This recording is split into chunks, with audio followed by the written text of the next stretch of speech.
Di sebuah desa terpencil di Kalimantan, hiduplah seorang kuyang bernama Sumi. Kuyang, seperti yang kita tahu, adalah makhluk halus berbentuk kepala wanita dengan organ-organ tubuh yang menjuntai. Kuyang terkenal suka memangsa bayi yang baru lahir, namun belakangan ini nasib buruk sedang menghampiri Sumi. Semua wanita di desa itu entah bagaimana sudah lama tak melahirkan. Ini membuat Sumi kelaparan. Setiap malam, ia terbang berkeliling mencari-cari rumah yang ada tangisan bayi, namun hasilnya nihil. Perutnya sudah berbunyi seperti panci kosong yang dipukul-pukul. "Ah, sial, sudah seminggu aku tak makan," gerutu Sumi sambil melayang di atas desa. Apa semua bayi di desa ini sudah pada pindah kota atau bagaimana? Sumi memutar otaknya. Ia tak bisa terus begini. Kalau tidak makan malam ini juga, mungkin besok organ dalamnya akan mulai mengering seperti ikan asin yang dijemur. Saat sedang termenung, ia tiba-tiba mencium bau yang asing. Bukan bau bayi, tapi bau kambing. Ya ampun, sudah sejauh ini aku kelaparan sampai mencium bau kambing. Sumi terkikik, tak percaya. Namun rasa lapar yang mendera membuatnya tak punya pilihan. Ia memutuskan untuk mencari sumber bau tersebut. Di sudut desa, ada seorang peternak kambing bernama Pak Reza. Malam itu, Pak Reza sedang duduk di teras rumahnya santai sambil minum kopi. Kandang kambing yang tak jauh dari rumah tampak sepi, hanya beberapa kambing yang mengembik pelan. Tiba-tiba, terdengar suara gemerisik di atas atap. Pak Reza mendongak, tapi tak ada apa-apa. Ia meneguk kopinya lagi, tapi kali ini terdengar suara yang lebih aneh, seperti suara benda berat jatuh di tanah. Duk! Pak Reza langsung berdiri. "Apa itu?" gumamnya. Ia berjalan menuju kandang kambing dengan senter di tangan. Saat sampai di depan kandang, ia melihat sesuatu yang aneh. Ada sosok yang bersembunyi di pojokan. Kepalanya besar, tubuhnya tak ada. Yang ada hanya kepala dan organ-organ dalam yang melayang di udara, dan sosok itu sedang menatap kambing-kambingnya dengan pandangan lapar. Sumi, sang kuyang, tak bisa lagi menahan nafsunya. "Ya sudah, kambing pun kambing, yang penting kenyang," katanya pelan, lalu dengan cepat menyambar salah satu kambing di kandang. Kambing?" pekik Pak Reza yang syok melihat adegan itu. Sumi tampak kesulitan saat mencoba memangsa kambing. Organ-organ dalamnya menggeliat dan melilit tubuh kambing itu, tapi kambingnya terlalu besar. Sumi berkali-kali mencoba menelan kambing itu, tapi yang berhasil ia makan hanya sedikit. Sambil terengah-engah, Sumi mengeluh, "Astaga, ini kambing atau batu? Kenapa susah sekali dimakan?" Pak Reza yang ketakutan bercampur bingung mulai tertawa. Kuyang, kok makan kambing? Ini baru pertama kali aku lihat." Sumi yang mendengar tawa Pak Reza merasa tersinggung. "Hei, jangan ketawa. Aku ini sudah sekarat kelaparan. Tidak ada bayi di desa ini, kambing pun jadi." Pak Reza tak bisa menahan tawanya. "Tapi Bu Kuyang, kambing itu banyak bulunya. Kamu pasti bakal lebih susah lagi kalau makan yang satu itu," katanya sambil menunjuk kambing berbulu tebal di pojok kandang. Sumi memandangi kambing yang ditunjuk Pak Reza. "Iya juga ya, bulunya lebat sekali. Mungkin aku memang harus lebih pilih-pilih." Dengan gerak cepat, Sumi mencoba kambing lain yang lebih kecil. Kali ini, ia berhasil sedikit lebih banyak memakan dagingnya. Tapi kambing itu terus melawan dan membuatnya makin frustrasi. "Sial, rasanya beda dengan bayi. Aku sudah lupa bagaimana rasanya kenyang," keluhnya sambil menarik organ dalamnya yang tersangkut di tanduk kambing. Pak Reza yang menyaksikan seluruh kejadian itu malah semakin terpingkal-pingkal. "Ya ampun, Kuyang gagal makan kambing. Besok-besok ini pasti bakal jadi cerita di seluruh desa." Sumi, yang sudah kehilangan sisa martabatnya, melirik Pak Reza dengan pandangan jengkel. "Lihat saja besok. Kalau ada bayi lahir, aku akan kembali," ancam Sumi sebelum akhirnya ia menyerah dan terbang pergi dengan tubuhnya yang lemah dan perut tetap kosong. Pak Reza hanya menggeleng-gelengkan kepala. Makhluk halus pun bisa salah strategi," katanya sambil tertawa dan kembali ke rumah. Sementara itu, kambing-kambingnya berembik pelan, seolah juga ikut lega karena lolos dari ancaman kuyang yang salah mangsa. Malam setelah insiden konyol dengan kambing Pak Reza, Sumi kembali ke sarangnya di sebuah gua gelap di hutan. Tubuhnya masih lemas dan organ dalamnya terasa seperti habis diremas-remas. Sambil mengerang kesakitan, ia menggantungkan kepalanya di langit-langit gua, mencoba istirahat. Ya ampun, ini benar-benar terburuk sepanjang karierku jadi kuyang, keluhnya pelan.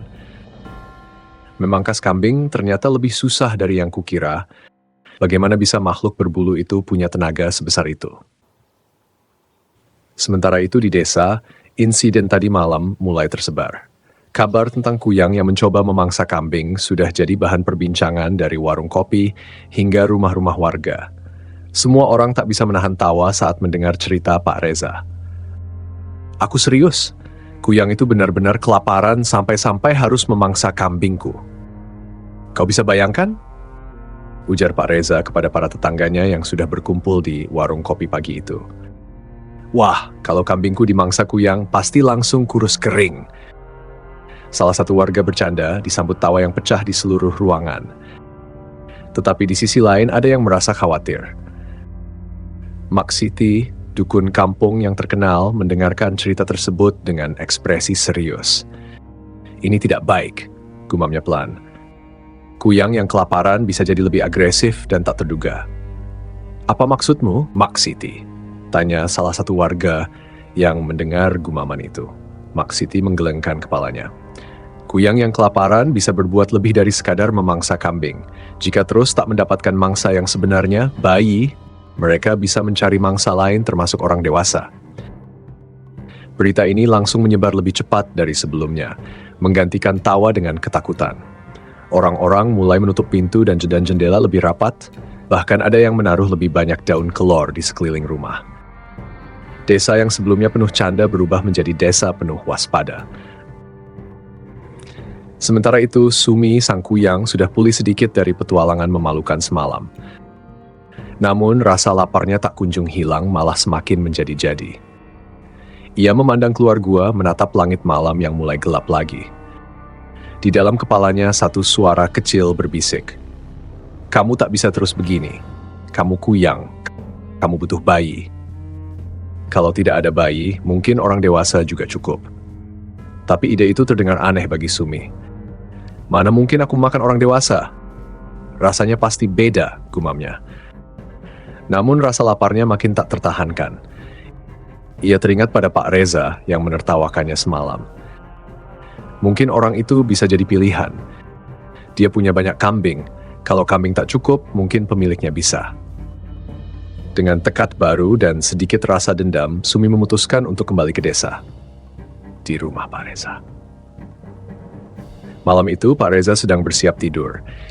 Ia baru saja selesai memeriksa kambing-kambingnya untuk memastikan tak ada lagi yang hilang atau dimangsa makhluk aneh. Meski tadi siang ia tertawa, kini setelah mendengar peringatan Maksiti, ia sedikit gelisah. Ah, masa iya kuyang bisa memangsa orang dewasa? Gumamnya sambil mengunci pintu rumahnya. Tiba-tiba, angin dingin bertiup kencang membuat jendela rumahnya berderak keras. Pak Reza berhenti sejenak, merasakan ada yang tak beres. Ia menoleh ke arah jendela dan samar-samar melihat bayangan hitam melayang di luar sana. Gak mungkin. Kuyang lagi, pikirnya. Jantungnya berdetak lebih cepat. Benar saja, di luar rumah Sumi sudah kembali. Kali ini, wajahnya tampak lebih bertekad dan ia langsung mengincar Pak Reza yang masih berdiri di depan jendela.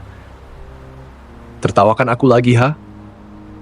Seru Sumi dari balik jendela, suaranya serak dan penuh amarah.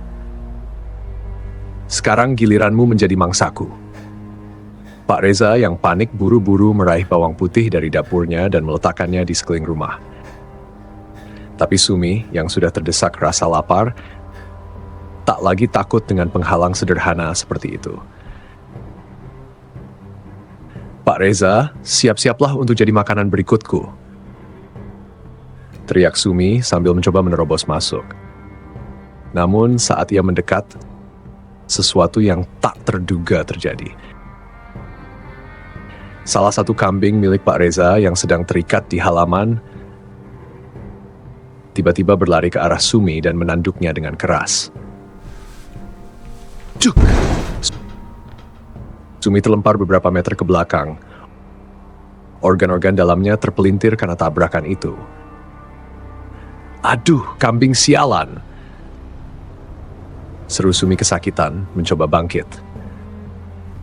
Kambing itu mungkin merasa telah berhasil membela diri dari makhluk aneh yang mencoba memangsanya. Berlari-lari mengelilingi halaman sambil mengembik keras. Melihat pemandangan itu, Pak Reza meskipun takut setengah mati, tak bisa menahan tawanya lagi. Kuyang kalah sama kambing, serunya di antara tawa yang meledak. Sumi yang merasa harga dirinya sudah hancur, melayang pergi dengan amarah dan kecewaan yang semakin besar. Ini terakhir kalinya aku datang ke desa ini. Kambingmu lebih berbahaya dari yang kukira, teriaknya sebelum lenyap ke dalam kegelapan malam.